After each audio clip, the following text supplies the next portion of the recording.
Bonjour à tous, je suis Charles Barbet, je suis Channel Manager chez BigCommerce. J'ai la chance de recevoir aujourd'hui Johnny Gambacorta, fondateur de la société Gusto d'Italia, et Florian Indige, cofondateur de l'agence Teddy Agency. Bonjour, je suis Johnny Gambacorta, fondateur de Gusto d'Italia. Gusto d'Italia, c'est une épicerie fine italienne qui est en ligne depuis 2008. Donc nous sommes B2C et avec la particularité d'être donc pure player depuis 15 ans, donc cette année. Bonjour, Florian Indige, cofondateur Teddy Agency, donc agence en stratégie digitale spécialisée e-commerce depuis 19 ans maintenant. Et on a eu du coup la chance d'accompagner Gusto d'Italia dans son re-platforming avec la techno BigCommerce. On a donc créé Gusto d'Italia en 2008 avec ma compagne. Le but, c'était vraiment de pouvoir trouver des produits italiens de toutes les régions d'Italie en ligne, essentiellement en ligne. On n'a jamais eu de magasin physique. Et on trouvait qu'il n'y avait pas la gastronomie représentative de l'Italie. Donc voilà ce qu'on a fait. On a créé, on a été pionniers dans le domaine, je pense. On a créé une épicerie en ligne 100% italienne et 100% en direct avec des producteurs de toutes les régions d'Italie. Donc c'est passé par beaucoup de hauts et de bas depuis 15 ans, puisqu'on a suivi un peu toutes les évolutions du commerce électronique de cette période. Ouais, c'est-à-dire ? Alors, il y a eu, on a lancé donc Gusto d'Italia fin 2008. On a eu tout de suite une crise qui était la crise, pour ceux qui s'en souviennent, des subprimes, qui a donné lieu à pas mal de choses négatives au niveau de la consommation. Puis après, on a eu une croissance à 2 chiffres parce qu'il y a eu une croissance du commerce électronique. La France a vraiment rattrapé son retard dans le domaine. Et voilà, on est toujours là 15 ans après. Le Covid nous a bénéficié dans le sens où on a eu beaucoup évidemment de commandes pour que les gens puissent quand même être chez eux avec des bons plats italiens, et donc ils ont beaucoup cuisiné pendant cette période. Donc voilà, notre objectif, c'est vraiment d'être leader sur ce segment qui est épicerie fine italienne gastronomique en B2C. Qu'est-ce qui a amené alors le sujet d'un replatforming e-commerce au fond ? Est-ce que c'est cette recrudescence de commandes pendant la période Covid ? Est-ce que c'est d'autres facteurs qui ont amené cette réflexion ? Alors, ça fait longtemps qu'on voulait évoluer, puisqu'on était sur la même plateforme depuis le départ, donc c'était vraiment intéressant, mais l'objectif était quand même, on était vraiment trop bloqué sur un modèle qui était en train de devenir obsolète, c'est-à-dire pas de responsivité, trafic mobile qui croît énormément, et donc on avait un site qui devenait petit à petit hors jeu. Donc il fallait absolument avoir tous les standards actuels, et donc voilà pourquoi on a travaillé avec Teddy pour aller vite sur cette migration de site. D'accord, donc une audience qui est plutôt mobile aujourd'hui. Aujourd'hui, l'audience est en très, très forte majorité mobile, tout à fait. Ok. Ce qui est nouveau, je veux dire, qui est une évolution vraiment des 2 dernières années. Progressive, mais là, on est très très haut au niveau mobile. Et donc c'est à ce moment-là que vous êtes rapproché de Florian de Teddy Agency, j'imagine ? Tout à fait. J'avais les idées assez claires de ce que je voulais avoir. J'avais entendu parler de Teddy, et donc on s'est rencontrés. Florian m'a dit oui, c'est ce qu'on sait faire, avec notre expérience de 19 ans, c'est ça ? C'est ça, donc on est parti sur un projet de 6 mois pour lancer cette année. Quelles étaient les fonctionnalités que tu recherchais pour ton activité, les enjeux business auxquels il fallait répondre pour répondre à tes besoins ?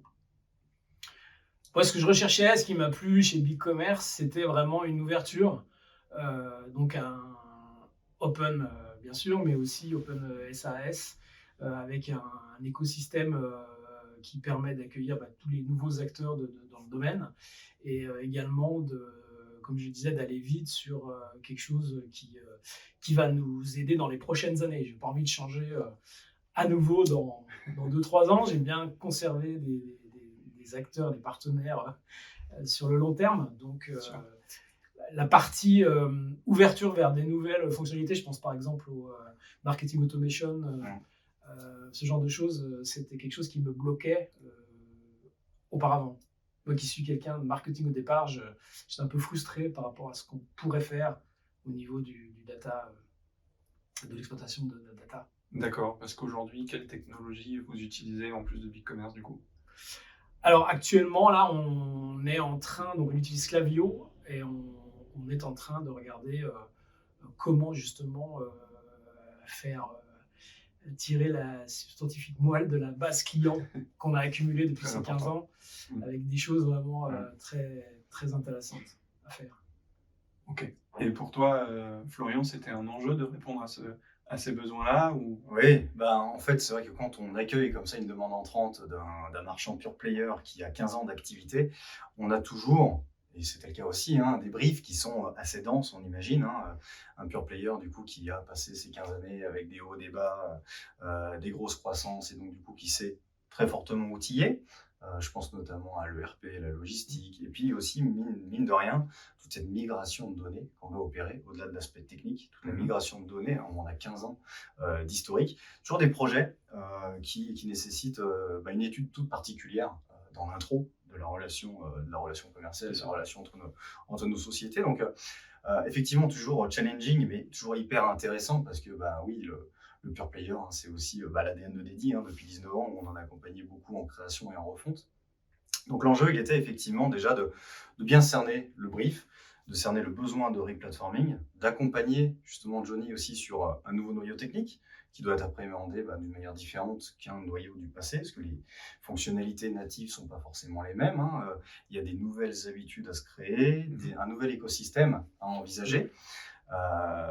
Effectivement, Johnny, on nous en a parlé hein, avec Techno BigCommerce Open SaaS. Hein. L'idée était effectivement de pouvoir s'armer de plateformes externes, de plateformes tierces qu'on a intégrées au site, comme DoFinder pour le search, Payplug pour le paiement, Klaviyo pour le marketing automation, avec l'enjeu qui est tout à fait d'actualité hein, sur comment booster cette historique client, cette base client pour la rendre intelligente, etc. Et donc il y avait effectivement ces nouvelles habitudes à créer, tout ça à brancher, et tout en conservant les partenaires très très forts, la logistique, Tout à fait.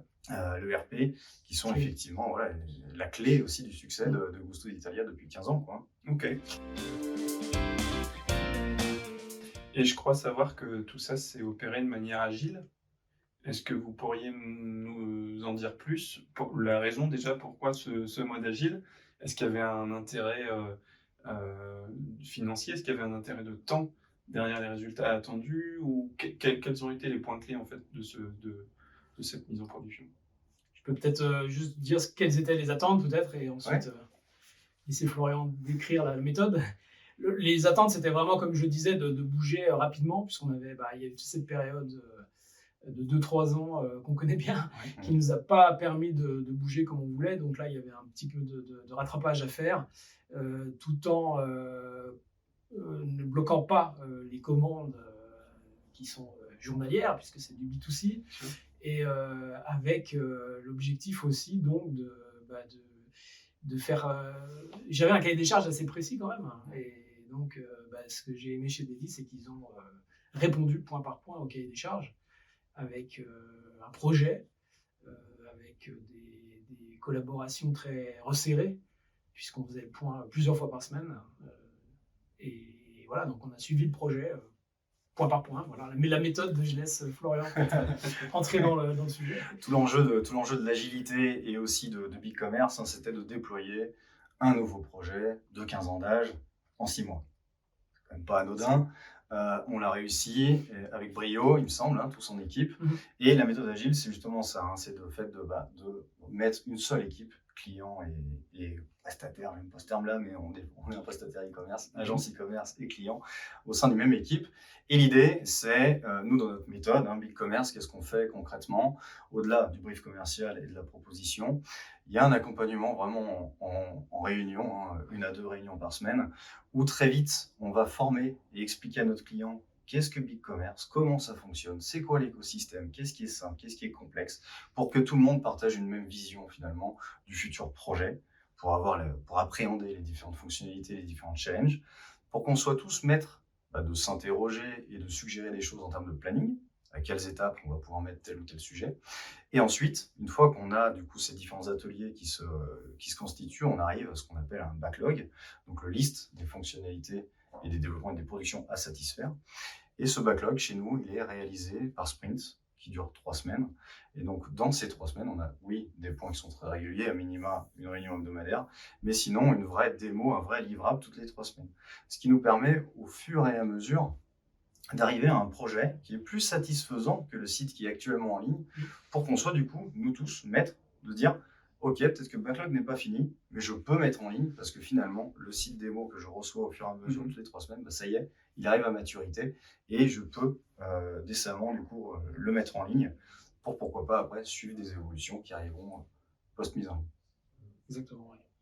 Et ce que je voulais ajouter là-dessus, c'est que c'est vrai qu'on n'a pas tout cassé, le Gusto d'Italia d'avant, mais on l'a complètement rénové. En 360, on n'a plus le même logo, on n'a plus les mêmes, Il y a eu ça aussi, ouais. le même style, on n'a plus les mêmes couleurs, donc c'est vraiment une nouveauté totale, tout en essayant on a travaillé aussi sur les personas de Gusto Italia, donc de respecter les différents clients.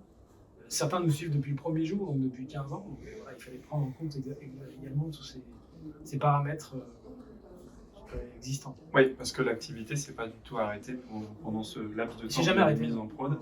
Il y avait cet enjeu de continuité et d'observer la continuité des résultats aussi en termes de search, j'imagine. Tout à fait. Tout à fait. Je peux citer mon partenaire SEO, donc je travaille avec l'agence Tiseo d'Annecy.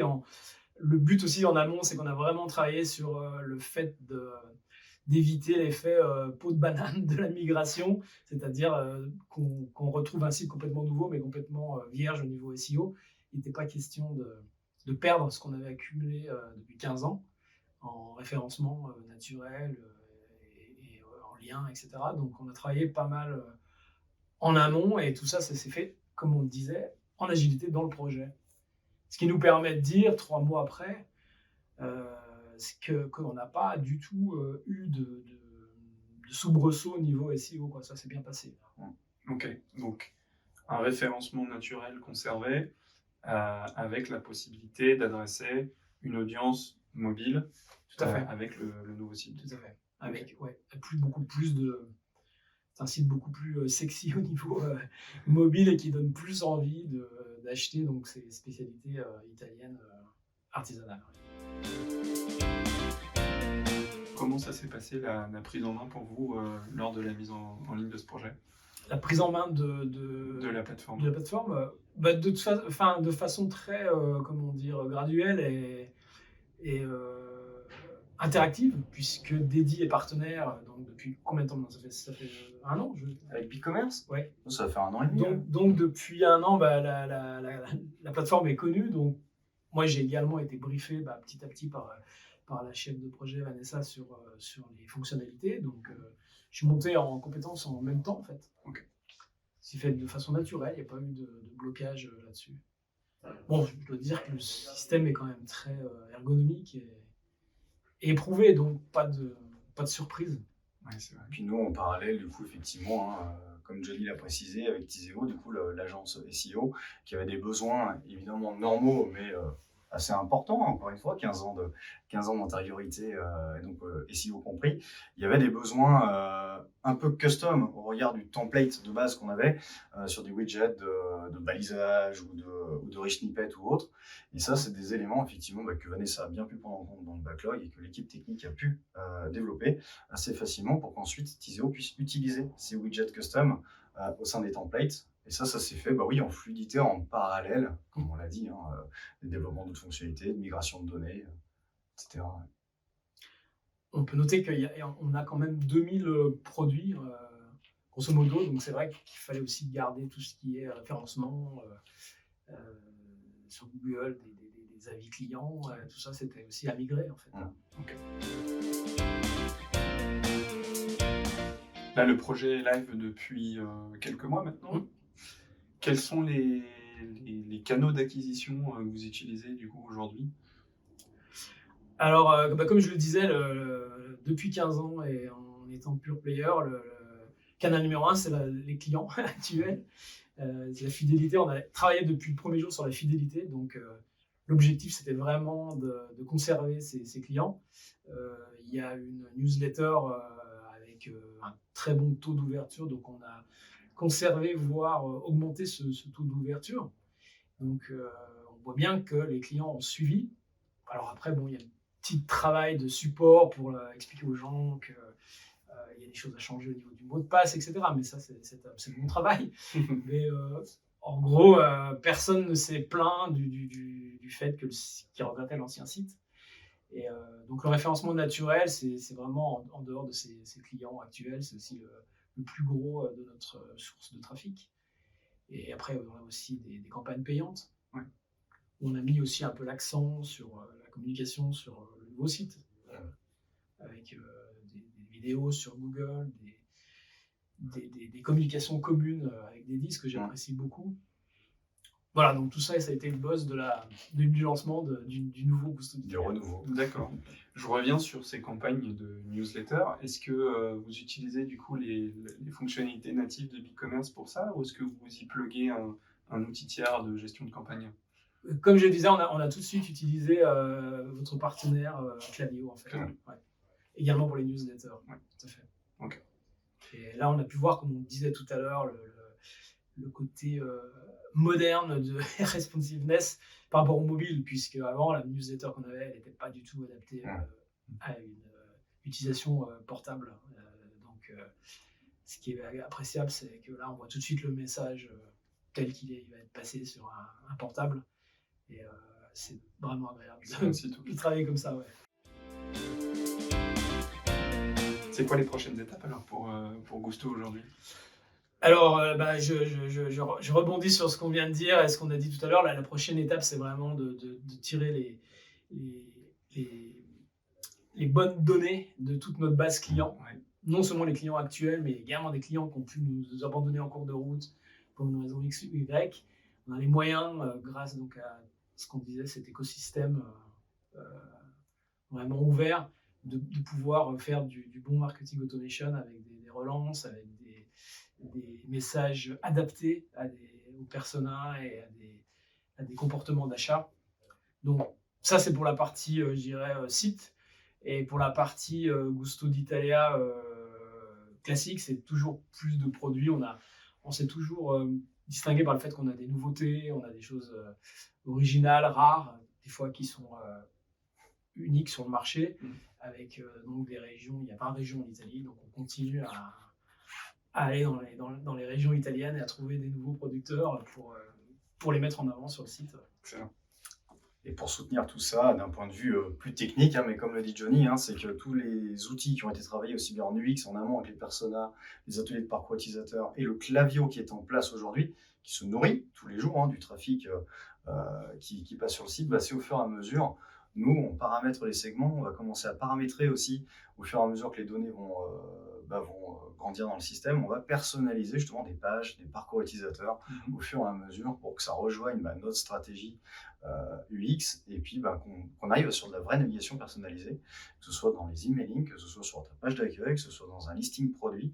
Et donc tout ça, c'est une bête qui se nourrit de jour en jour et qui, au fur et à mesure, va proposer des parcours utilisateurs de plus en plus personnalisés. Donc ça, c'est vrai que c'est chouette. Et puis, tout l'écosystème, nous on le voit aussi, la mise en ligne, elle est fraîche. Donc on a vu qu'il n'y a pas eu de peau de banane, comme vous dites, sur le SEO. Donc ça, c'est déjà effectivement un bon point. Après, en 3 mois, on ne peut pas dire non plus que ça y est, on a progressé x3 de trafic ou autre. Par contre, il y a des super indicateurs, comme on l'a vu d'un point de vue mobile, d'un point de vue web perf. Et voilà, on sait tous qu'il y a une certaine latence quand même aux yeux de Google, 4 à 6 mois avant de voir des impacts réels. Donc on est encore dans ce timing-là, mais en tout cas, tout est bien armé pour le Gusto V2. Et tous les efforts de personnalisation avec cet objectif de booster les ventes. Complètement. Tout à fait.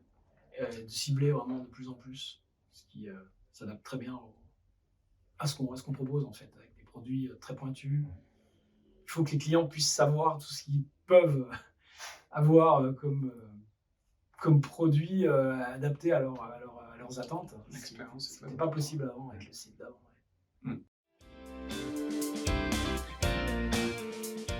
J'arrive au terme de cette interview. Merci messieurs. Peut-être un petit mot de la fin sur BigCommerce. Florian, peut-être pour commencer. J'attaque.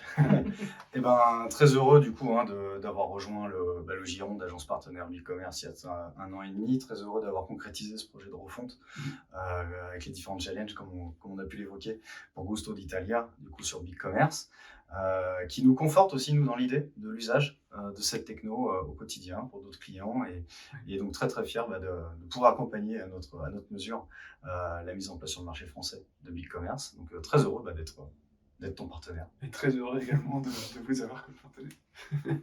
Johnny? Pas mieux de mon côté. Alors, ce que j'attends, c'est vraiment un partenariat, comme je le disais, sur le long terme. C'est ce qui est intéressant, de travailler ensemble, de continuer à faire des choses en croissance ensemble. Et j'attends aussi des choses, je dirais, adaptées au marché français. Je pense que là-dessus, vous aurez des choses à nous annoncer. Tout à fait. De plus en plus. Donc, miser là-dessus pour qu'on puisse... mon marché est avant tout français, en fait. Hein. Et il y a beaucoup de choses à faire, ça c'est clair, en trio. Parfait. Eh bien, merci messieurs. Merci. Merci Charles. À très bientôt. Merci. À bientôt. Au revoir. Bonne journée. Au revoir.